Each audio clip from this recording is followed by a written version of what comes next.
Welcome back, everybody, to session 2 of the conversations about COVID-19 and mental health. The topic of session 2 is long COVID, and we're going to have the wonderful Pam Belluck moderating again. Thank you. Thank you, wonderful Ellen Sachs. So we are going to be focusing on long COVID, and let me introduce our speakers, starting from the end of the stage. We have Jim Jackson, who is the Director of Behavioral Health ICU Recovery Center at Vanderbilt Medical Center. Then we have Erica Taylor, who is a Managing Attorney of the Saturday Lawyer and Eviction Defense Programs for the Atlanta Volunteer Lawyers Foundation. And we have Samantha Lewis, who is director of an agency that provides home and community-based services for adults with developmental disabilities. And both Sam and Erica have had direct experience with long COVID, and Jim has done a lot of work with COVID survivors going through this experience. So I'd like to, start off, Sam, with you. You've had quite a journey. Would you just give us a sense of kind of the early days, what your experience was like?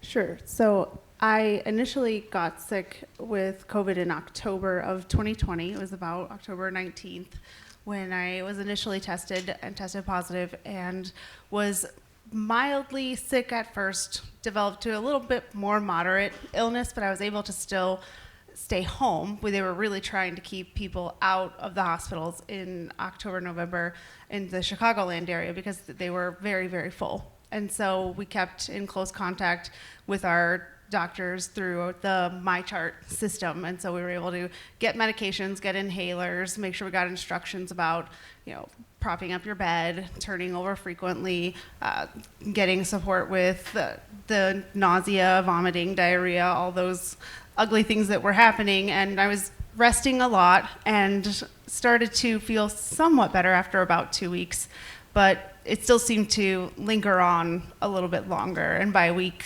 3, I was a little frustrated, and I said, I thought that this was supposed to be 14 days, and I'm better. And the doctor said, well, some people are taking a little longer. If you need a work letter, we'll get you one. It's not a big deal. And I said, no, I want to go back to work. And so my boss said, you have remote work. It's not a big deal. You can work still from home again. You can keep doing that, which I had been doing the entire time I was sick anyway, because our facilities needed groceries. These are vulnerable individuals that couldn't go out. Our facilities needed staffing. So I was still trying to make calls and get people to come to work and convince them to stay working because they were scared too. And by probably week 4, I noticed that every time I got up to get out of bed, I was dizzy and disoriented and felt like my heart was racing. It was very confusing. And when I would just walk across the room, I was out of breath. I said, it's been 4 weeks. I need to just go back to work. So I went in one day, and our office is shaped like a square round. And so I went into my office for a few hours, and I got up to go to the restroom. So I go to the back of the square, and I had to stop and rest in the restroom. And I thought, this is really bizarre. And then I walked back around and sat in my office for a few minutes. And that day I scheduled 3 people to do the same task at the same time that only needed one person to do. And all 3 people showed up and said, why are we all here to do a task that one person needed to do? And I turned to my coworker and I said, I just really don't feel right, and something's obviously not right. And she said, maybe you should go home. And I went home that day, even though I didn't really want to. And then the following Saturday, I had been using Instacart for myself to get groceries as well. And the groceries were delivered to our garage side, and we live in a townhome. It's a tri-level.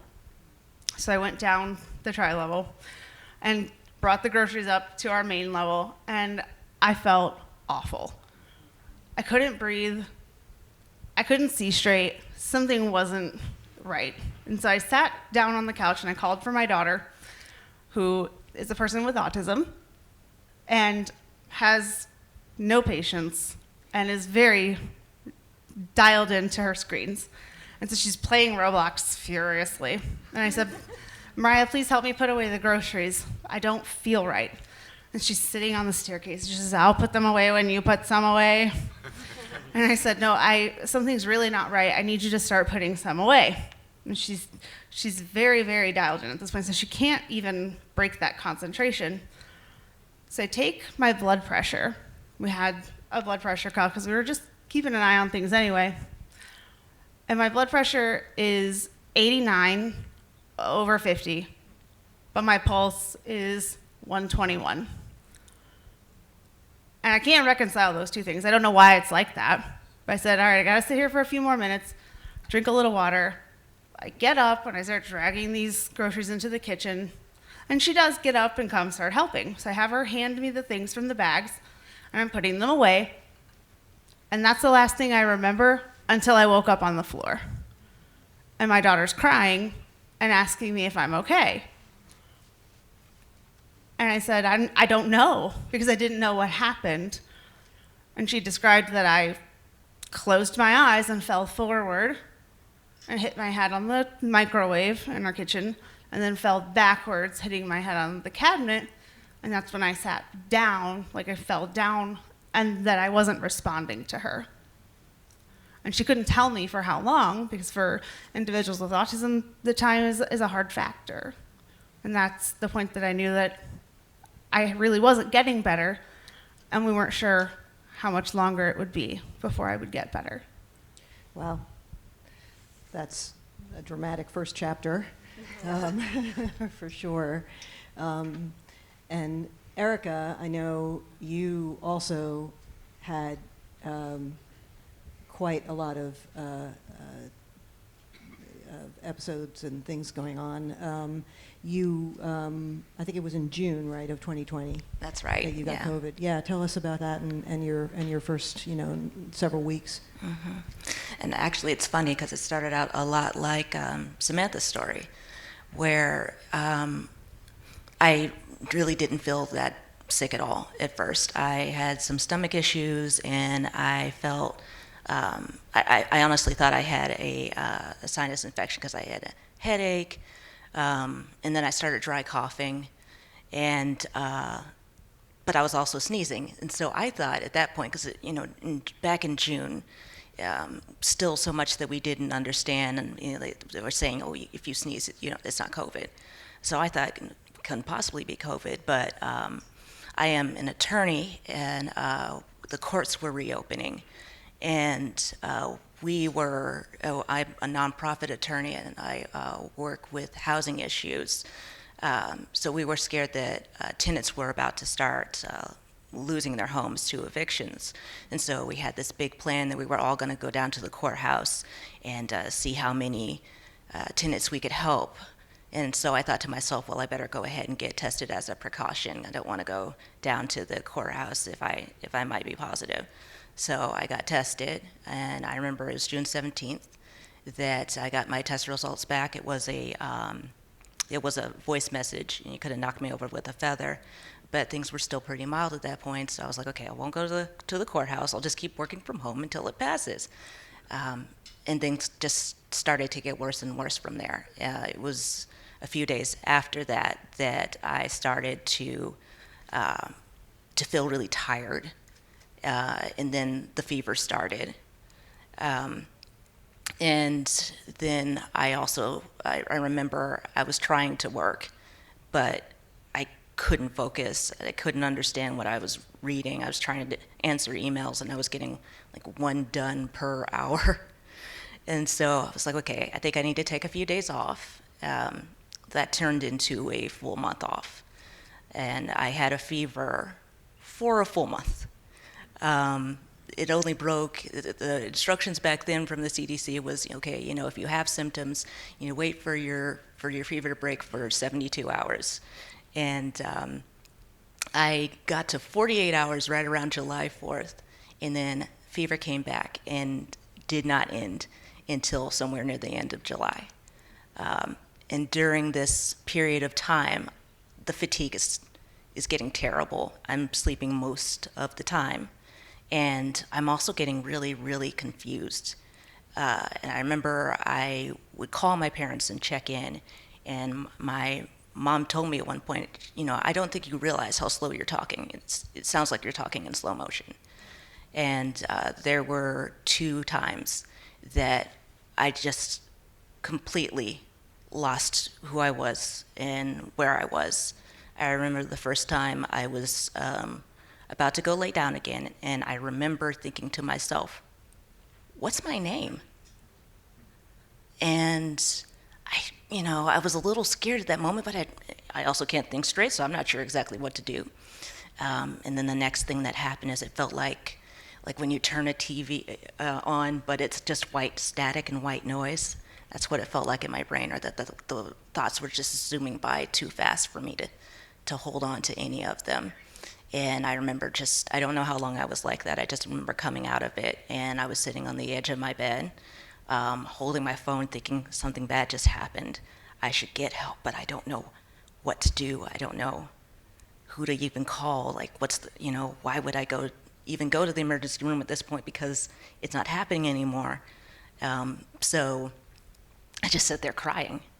And then the next thing that popped into my head that I needed to do is I had a foster dog at the time, and I thought to myself, it's time to take her on her walk.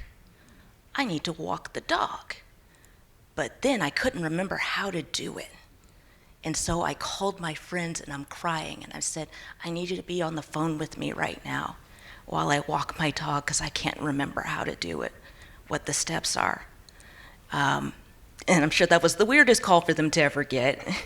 They weren't really sure how to help, but they're like, oh, okay, I'll stay on the line.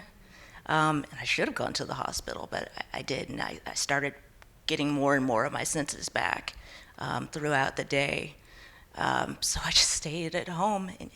But even between episodes, I was doing weird things. I could not cook for myself. I tried to microwave something, and it said microwave for 2 minutes, and I swear it said 6 minutes. So I stuck it in for 6 minutes and burnt the crap out of it, and then after that was scared to cook anything ever after that. I had to return the dog because I was scared about my ability to take care of her.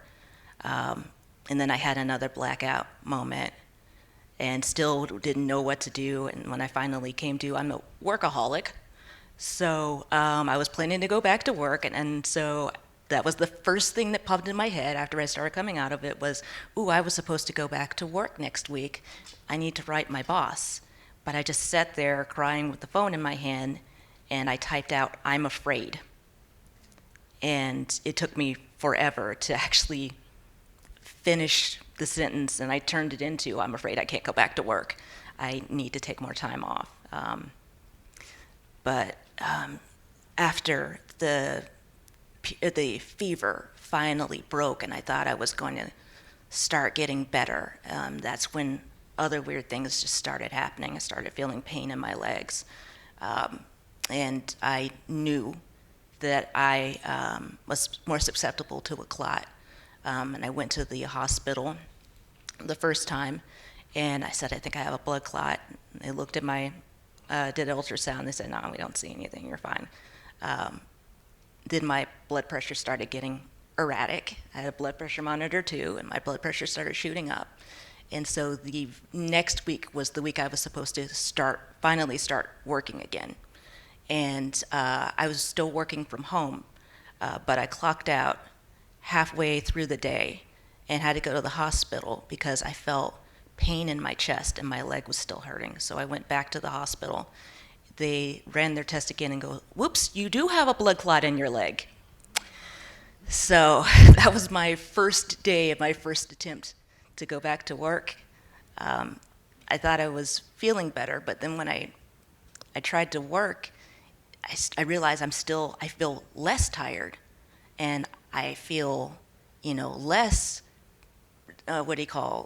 confused, but I still couldn't make it through a day. I didn't work a single day. That lasted for 2 months, and then my boss contacted me and said, listen, this isn't working. You need a new plan. And that's when I went out on disability. So, Oh, well, that all sounds really frightening and upsetting. And, you know, what strikes me about both of these women is, you know, they're young, they have high-powered jobs, they're, you know, used to multitasking, you know, they're proof positive that, you know, long COVID is not a condition you will on yourself. You know, so Jim, I know you have been doing a lot of really interesting things to help COVID survivors. Do you want to sort of just reflect on what you're hearing from them and how that fits into what you're seeing, and anything else you think would be valuable? Yeah, sure. I'm glad to do that, and thanks to both of you for sharing your story, which continues to be really powerful and I think so resonating with so many. When we think of mental health issues in particular, I think the first thing that has occurred to me over the years since COVID started is the idea that the presence of depression, anxiety, even PTSD, it's not surprising, right? It's not surprising when you look at how much people's lives have been derailed in the context of COVID, when you look at rates of disability, when you look at people worrying about whether they will return to normal, when you look at lifestyles that have been greatly curtailed. A natural response, indeed, I think a normal response in those situations is to experience things like depression, is to experience, again, PTSD, anxiety. Unfortunately, as everyone here is aware, there's still quite a stigma in our country about mental health, and we often see that long COVID survivors are really reluctant to endorse these symptoms because sometimes when they've done that, they've been shamed, they've been dismissed. Sometimes their physical problems have wrongly been characterized as mental health problems only. So I think when we connect long COVID survivors to mental health treatment, often the outcomes are really positive. They're actually really positive, but the challenge is making those connections and creating environments that feel safe enough for people to talk about their struggles, because often people are very reticent to do that. I think the other challenge that we're having as it relates to long COVID is a bit of a supply-demand dynamic, which is you've got literally millions of people, in Wes Ely's math, 20 million people perhaps who have long COVID in the United States, and that might be low. When you look at the number of psychiatrists there are, it's a lot less than that, right? The number of psychologists. So if people have tried to find psychiatrists locally, maybe it's better in California. In Nashville, it's a regular dynamic where someone will say, I finally found one, and he can see me in October, and you're like, oh my gosh, well, that's great, but it's April. Or you refer people to 8 or 10 psychologists, and you find out that none of them take insurance. They all charge $180 an hour or whatever, which is their prerogative, but often the patients that need them are not equipped to pay $180 an hour. And so there's a real challenge. So the thing that we have found has been very effective, and it's a model for treatment that I pray will be adopted more widely, is support groups. With support groups, we feel like we can impact 20 people in an hour as opposed to 1. They can build connections. So we have 5 at Vanderbilt right now, and that keeps us really busy.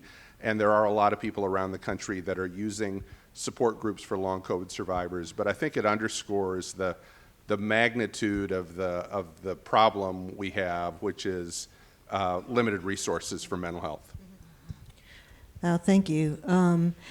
Yeah, so, you know, I know both for Sam and Erica, you know, obviously they had, you know, multiple symptoms, but I would imagine one of the most frustrating was the cognitive issues, the brain fog that you were describing so well, Erica and Sam. I know you've had a lot of that too. Can you, Sam, talk about, you know, your journey to try to find help for your various issues? Because I think that is, you know, very illustrative, and again, just kind of realizing that Sam is a very educated health consumer, works in the health field. It's adds to the to the power of your story, I think. So, and to piggyback off of what Jim was saying too, it will feed into some of this. So after fainting and hitting my head, I still had these very clouded judgments, right? I wasn't thinking clearly. I didn't tell my husband right away what had happened. He was my partner at the time, but I didn't even tell him what happened right away. I just said, I fell today. And I sent a message to my primary care provider on my chart. And when they got back to me on Monday, I said to him, and she said, "You need to go to the emergency room. You've hit your head twice. Are you kidding me?" And so now I tell Jimmy, I said, "I have to go to the emergency room." He says, "Why?" And I said, "Well, when I fell, I had actually fainted." And he said, "Why didn't you say that before?" And I said, "Well, I really didn't think it was that big of a deal. I'm not really sure." And he'll tell you, looking back, that during that time period, just the way that I spoke, the way that I behaved, he thought that I had been drinking just from my behavior and the way that my speech was slow. My processing speed was slow. I stumbled around. I didn't walk straight. I couldn't think straight. It was not a good time. He had worried that I had been just secretly drinking to cope with the stress of not being well, of operating group homes during COVID, during a crisis. And so he said, "Well, I guess we're going to the emergency room." And I went to the emergency room, and the ER doctor treating me did a few tests. They luckily didn't find anything super terrifying on the CT scan. My chest x-ray was still showing some lung scarring and some issues. And he said, "I'm going to give you some referrals to see a cardiologist, a pulmonologist, and a neurologist. I want you to see these 3 specific providers, and I want you to know that there are people who are not getting better yet. And I have several ER nurses who have gotten sick, and unfortunately, they're still not back at work. And we don't know when they might come back to work.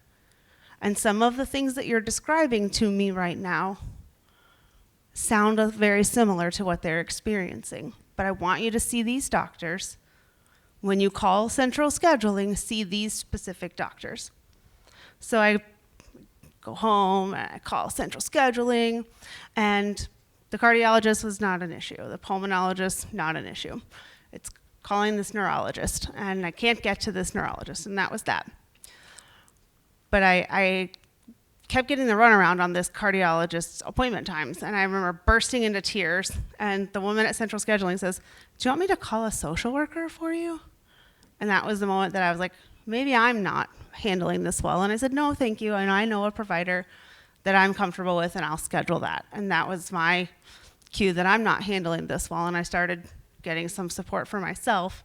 And then I saw this neurologist who totally and completely dismissed everything I was going through, which was very upsetting. And I stopped going there. But I saw the pulmonologist who said, "I definitely see some inflammation here. There's some problems. There's a comprehensive COVID-19 clinic that Northwestern is putting together downtown. I would like you to go there." And she referred me there. And this was late November of 2020. The first appointment was not until March of the following year. So it took a while for me to get there. But once I finally got there, they were able to do testing on an iPad, which was amazing, but that identified that for my age and education, I had some severe cognitive deficits.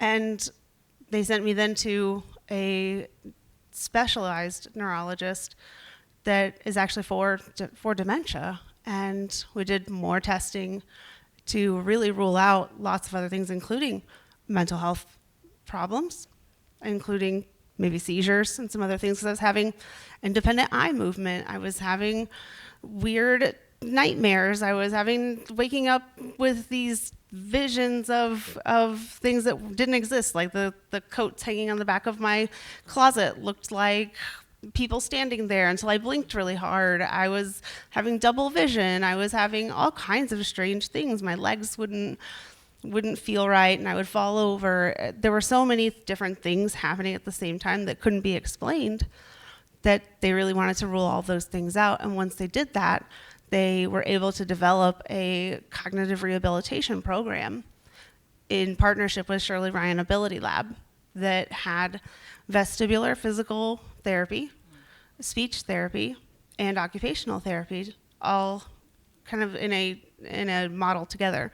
And thankfully, my employer accommodated some time off, some reduced schedules, and I really had to commit to this therapy program because I was going there, I think 4 days a week, sometimes for 2 hours at a time, and really committing to saying 4 numbers backwards or subtracting 4 numbers at a time and standing on a balance board and swiping my legs back and forth and really trying to get my whole strength back, because there was a point that I had a purple walker, and that was the purple people eater, and I was just committed to getting somewhere again.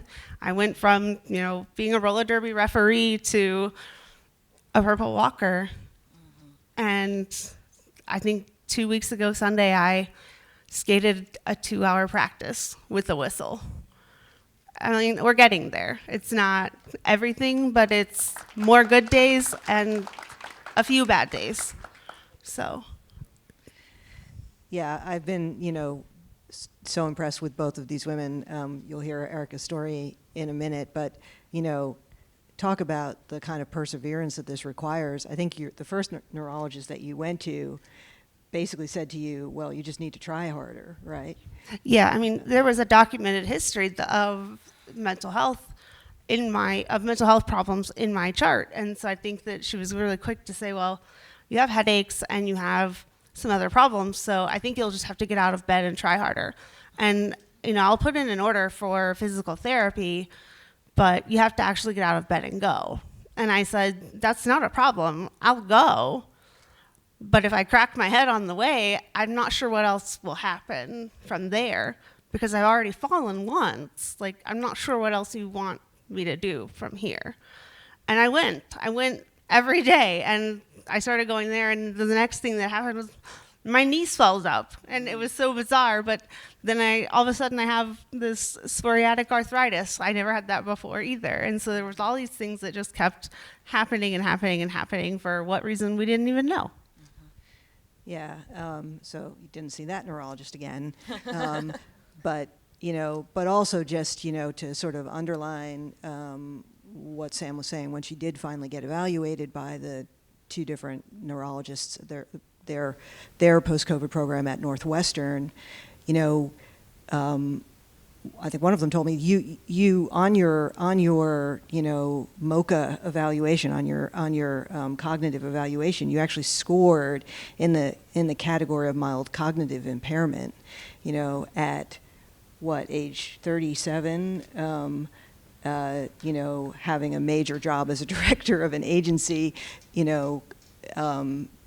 raising a child with special needs, doing all of these things, and having suddenly plummeted into a situation where your memory and your processing speed, I think, was a really big issue that seemed to impact everything. That's a huge thing to go through. It was almost as if I was qualifying for the services that I was providing, and it was very difficult to be the person asking for help that was always the one providing the help. And it really was humbling, and it's far more rewarding now to be a service provider. having now received services. And continuing to, I continue to need accommodations. I continue to work with accommodations, and I think that there are a lot of accommodations and strategies that I've learned and adapted that will likely need to stay with me for the rest of my life. That's the unfortunate thing, is that I don't see some of these things, ending. We're at 18 months, and my body continues to do what it will each day. Well, thank you so much for sharing all of that. I know that was a lot to go through. Erica, your journey, also challenging, also requiring a lot of persistence. Why don't you share what you can about all of that? Absolutely. So we had a get-together last night where the speakers were talking, and Samantha was sharing her story about ER, and I was like, I'm not gonna lie, I'm a little jealous. Because for me, it was a lot of having to go it alone and figure it out alone, which made things harder. I knew something was wrong by the time I went to the emergency room the second time. But even then, they gave me a referral to a hematologist, and that was it. And no answers about anything going on with my brain, no answers about the fatigue, and no answers about the chest pain. So my next step was, I have luckily a very close family friend who's a cardiologist, and I went there to see about the chest pain. And he said, I don't really see anything wrong with your heart. We're going to run you through everything anyway, but actually I think you need to go back to the hospital again. I think I hear pneumonia in your lungs. So I went back to the hospital again, and that time they found pneumonia. But then I took the antibiotics that they prescribed for the pneumonia, but I still had chest pain. So then I went to a pulmonologist. They said they couldn't find anything. They tried to bounce me back to the cardiologist. And the most helpful doctor in my experience ended up being my primary care physician that I went to, because I told her, sorry, give me 1 second. I have a phone, what do you call it? I have a smartwatch, and someone was trying to call me just the worst possible moment. I was telling her, I'm not able to find help with all of these problems going on. And by that time, I was already out on disability, trying to figure out how am I going to get better so I can get back to work. And she told me that, I've started hearing about this long COVID process. So she's like, there's only so many things I can do. You are going to have to go to specialists, but I will, put in for an MRI. And, I will do some other blood tests and scans to try to see if I can help you. And the other biggest area for help for me was actually support groups. I now belong to, I think, 3. I ended up joining several support groups. And they were really my first lifeline for people saying, no, I'm having these same exact experiences, and here's where I've gotten help and how I've gotten help. The next battle for me was trying to find a neurologist, and actually, funny story about the neurologist, I couldn't find anybody, dead ends everywhere. But I kept sharing my story, and it was actually one of the people that I interviewed with sharing my story that said, you know what, we know some neurologists. We're going to try to connect you with a neurologist. And that's when I finally saw a neurologist. And she was sort of helpful, but not completely. She did one cognitive test, one very short cognitive test, and was like, well, I'm not really an expert in this area. I suggest that you start doing brain puzzles every day, because your brain is an amazing organ, and it can rewire itself. So start doing brain puzzles every day. Let's talk more about your fatigue. and she really wanted to focus in on that because I think that was the area she felt she could help me with the most. And so, I told her at that point, by the way, all the things that Samantha was describing, the reason why I was nodding my head so much is, yes, same. I have vivid nightmares, waking up and thinking I see people in my room, but it's just clothes. And insomnia, I would have insomnia. I'd also have, and I still have this issue, I wake up several times in the night. And so, she thought, well, let's cure that insomnia, get a better sleep pattern, maybe you'll have less fatigue. That helped this much. And she's like, okay, let's run blood tests. Okay, you know what, you had a vitamin D deficiency. Let's put you on vitamin D, see if that helps. It helped this much again. And it's just like, okay, well, you know what, let's try stimulants. So then she tried one stimulant, it didn't work. She tried another one. I was like, okay, this one's working a little bit, but it's hurting the insomnia even more. It's making it even harder for me to go to sleep. And I went back to my primary care physician. I told her about how frustrating things were going with the neurologist, and she's like, well, you know what, I have some ideas of things we could do too. If these aren't working, maybe you should be on something like Adderall or something like Cymbalta. So I took those suggestions back to my neurologist. She said, no, don't do the Adderall if the modafinil's causing you problems. But she's like, okay, maybe the Cymbalta. So I got on the Cymbalta, and it's actually those two stimulants together that's the reason why I can stay awake long enough to function. And I'm still on them to this day. I get afraid a lot of times that I'm going to get used to it, and then I won't be able to battle the fatigue. Those made it possible for me to, and just my brain healing itself enough, made it possible for me to return to work. It was 6 months that I was out on disability. And my boss had actually called right when I got on these pills. And he said, listen, we held this job open as long as we could for you, but we have to get somebody else in. And I told him, well, I just got on these pills, and I think I'll be able to work a full day with these stimulants. He said, okay, well, we'll give it 2 weeks, see if it, works, then you can come back. And that's how I was able to come back.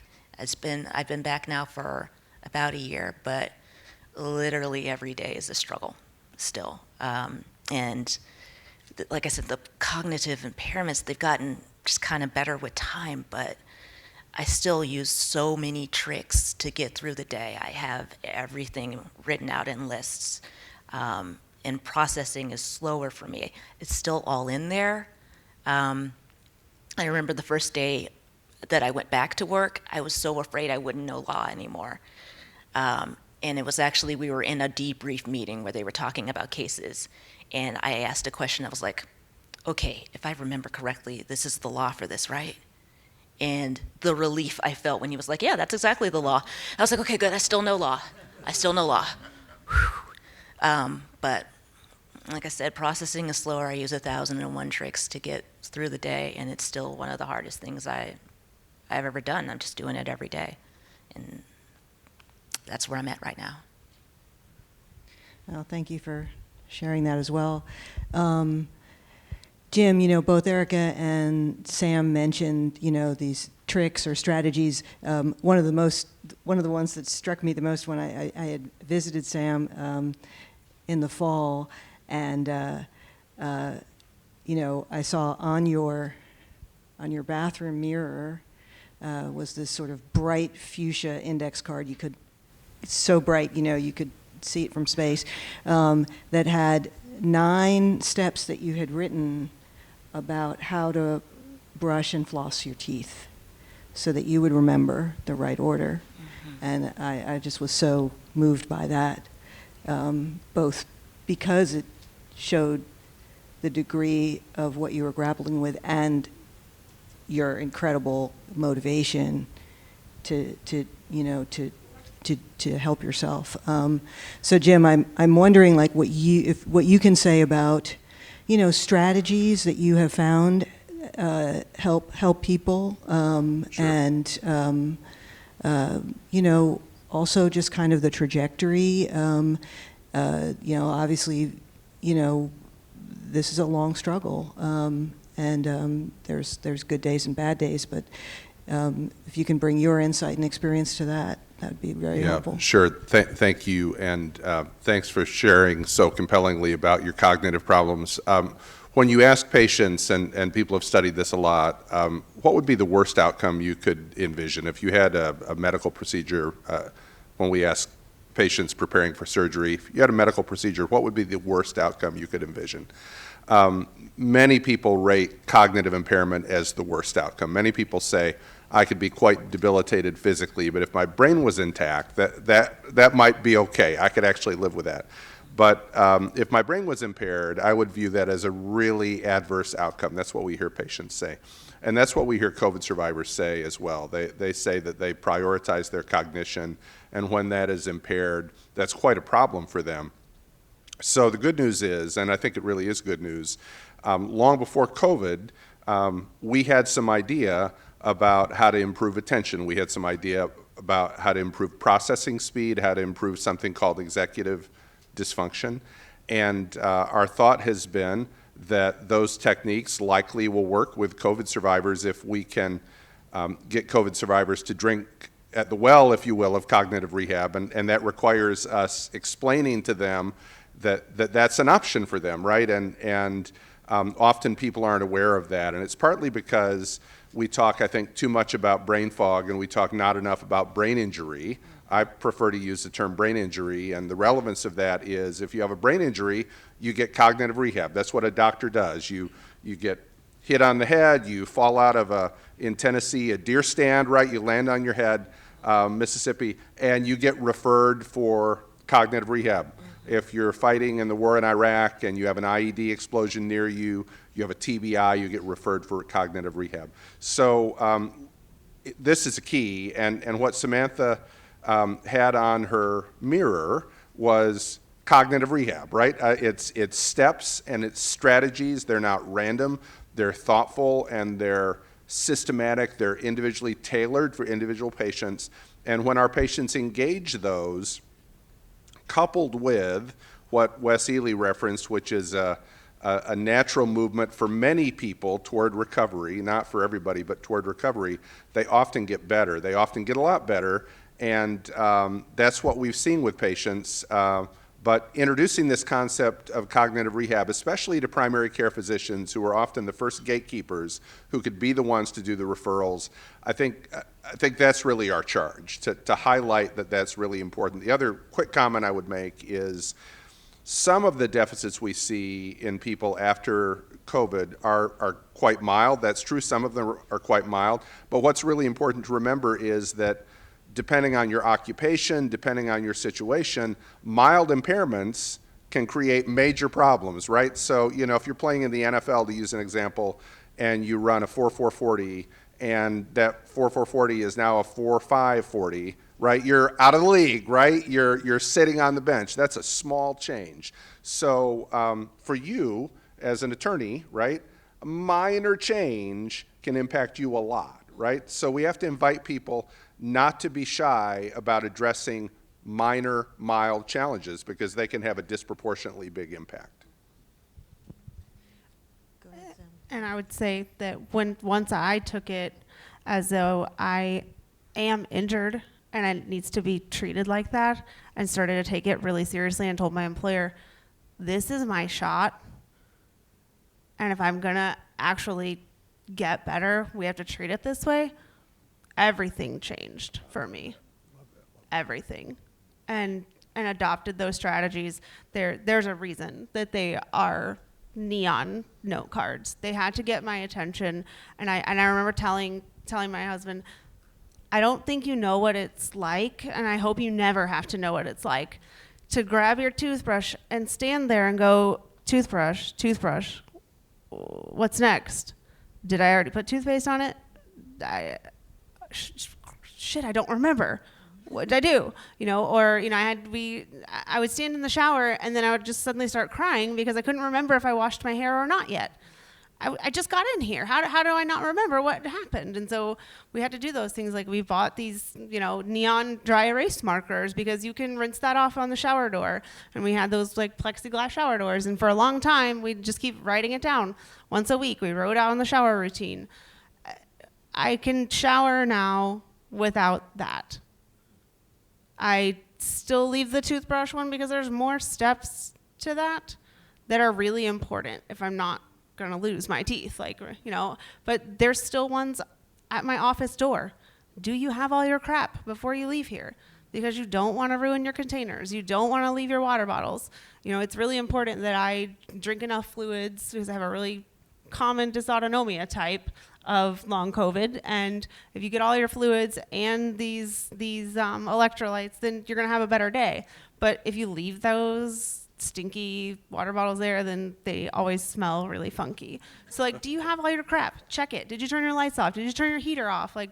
You don't want to burn the building down. You're going to get in big trouble for that.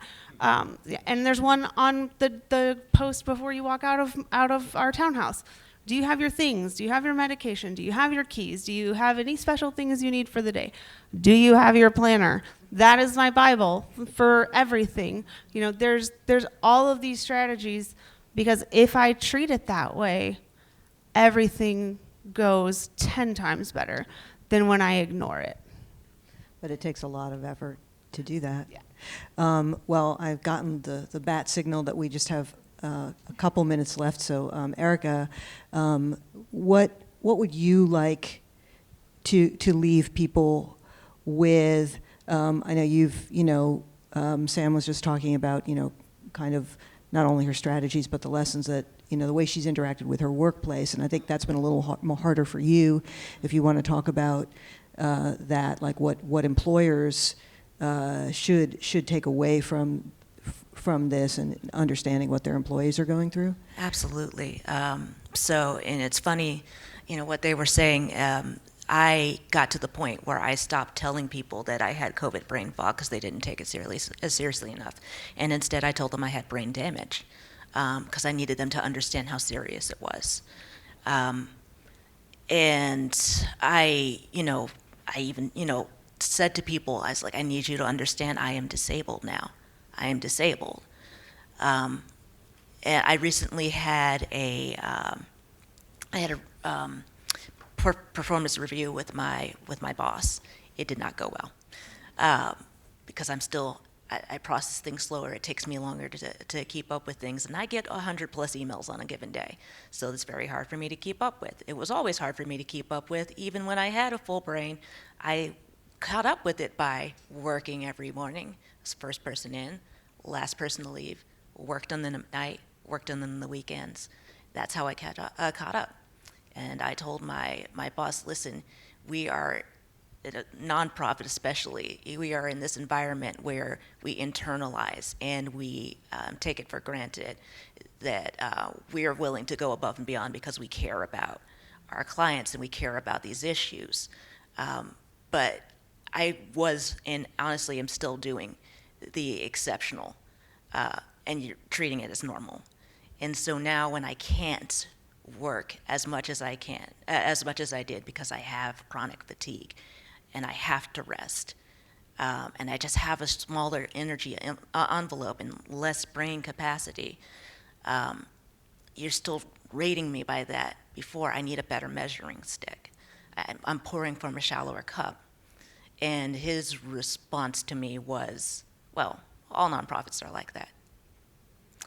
And I was like, okay, that's a deeply unsatisfying answer. And so, but I'm not giving up, I'm waiting for my chance to be able to talk to HR about it. Because honestly, I believe that if I can just get someone to hear, they'll understand, like, this is a disability and you need to work with me to help me figure out how to do this. But it is serious, and my brain's probably not ever going to be the way it was before. So I think those are the most important things to realize. This is serious. You have to work with us. You have to give us grace, and never take COVID lightly. Because even if you have a mild case, it could get serious after that. Well, thank you, both of you really so much for sharing what you've been going through. It's so powerful.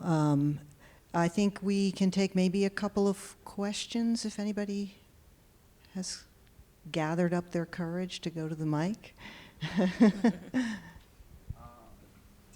Thank you so much, Samantha and Erica, for sharing.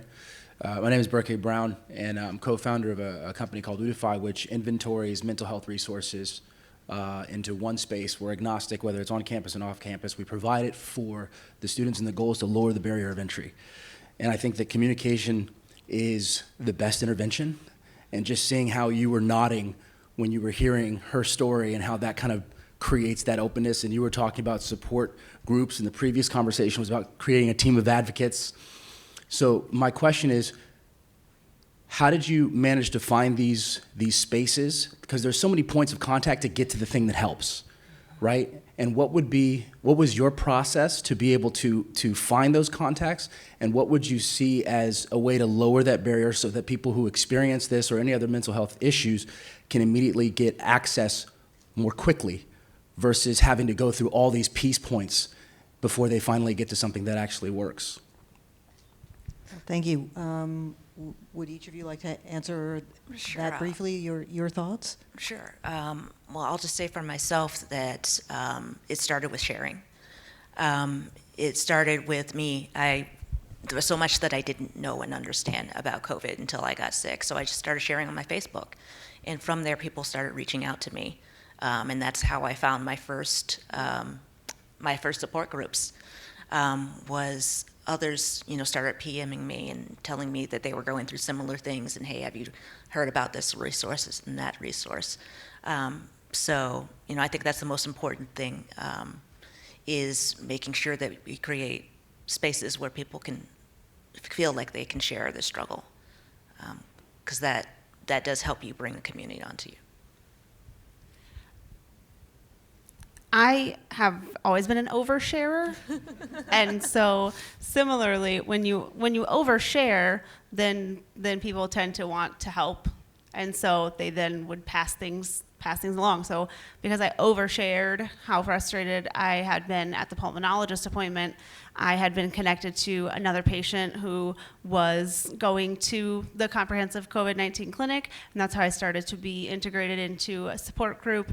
And I talked to my therapist about how frustrated I was about being potentially permanently disabled or chronically ill, and got connected to other individuals that I could share those experiences with. And I have always utilized community mental health resources because I feel that they are beneficial to the entire community. As I support those organizations, now that I'm in a place financially that I can do that as well. And so I donate to those organizations in my community, and I share them with others all the time, because I work for an agency that is not for profit that has a mental health side that is largely community based and funded. And so I share our resources, but also there are multiple ones in our community that I support, fund, and utilize myself, just because I think they're very important. And so that's the way I go about it, is making sure that while I'm oversharing, I'm promoting those organizations as well, because they are so invaluable to all communities. I've got one quick thing to add. Everybody in the room here has a primary care provider, more or less. You might not go. I don't go to see mine very often. I probably need to go a little bit more, but I've got a PCP. So one thing that has happened during COVID is I have really advocated that people use a primary care provider model for mental health. Meet with a mental health provider one time, make a connection. Maybe you don't even need to use them. Maybe you never use them. But then if you develop a crisis, you're in a tough situation, you've got someone to call, right? I think that has not been thought of too much, but I think it's a very helpful approach. The hardest time to find someone is when you really need one, right? So if you've got one in your back pocket, you've got that connection, you access it when you need it. And I think that's a really good model, and one I wish more of us would adopt. Okay. Well, thank you all so much. Really appreciate all of your insights, and for Erica and Sam just telling your stories. You know, it's a big deal to share before an audience, and really grateful to both of you for opening up like that. I think we're going to be taking another break, 10 minutes, I'm told, thereabouts. So we'll see you back for session 3.